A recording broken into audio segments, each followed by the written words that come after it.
I'm not going to talk anymore. Let's welcome to the stage a lyrical beast, a multi-Grammy winning artist, an accomplished producer, a humanitarian, and the visionary behind this cruise, Mr. Damian Jr. Gongzilla Marley.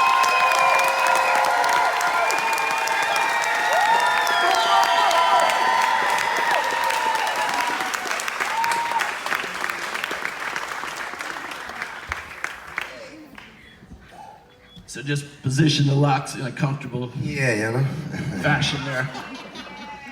So Nesta, we have a next piece of tune to run, if you would be so kind. Watch out, boom shot. You tell him that there's a make the way to Merman now. So this one is a short shot. It can't stop. Boom shots. Boom shots. End of time. That one needs to go in the moon time capsule for real. And with my boss Nas, Mr. Jones, Nasir Jones on the track. Make some noise for Nas. Come on.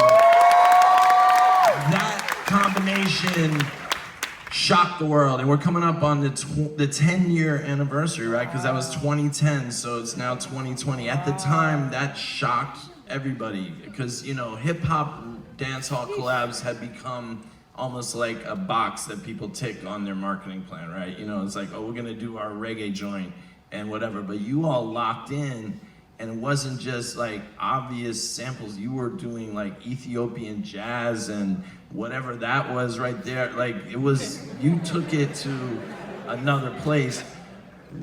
How, just in a nutshell, like looking back on that time now, what was the spark? What was the magic that happened between you and Nas on that?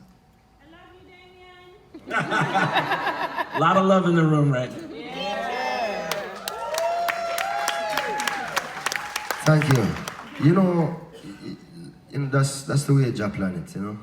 It's like, what was the spark? I mean, I can tell you how the story went in terms of, you know, the idea really came up through Dan, my manager, saying to me that, let's try to do an EP with Nas, because we had some tracks that didn't make Welcome to Jamrock album for whatever reason. And one and two of those songs were kind of loosely based on Africa, you know? And he was saying, yo, let's do an EP with Nas, maybe like 3-4 songs. Kind of same thing, focusing on Africa, and just, you know, so we can do some touring together and stuff like that. And then once we got in the studio to work on what was supposed to be an EP, we were both so excited, Nas and myself, that we decided to make it a full-length album. You know what I mean? But again, we say, what is the magic? Jah is the magic. We make these things happen, you know? Yeah, for real. Yeah. Serious thing. And that actually, Nas would speak about the inspiration that he drew from working with you and touring with you with the band and everything.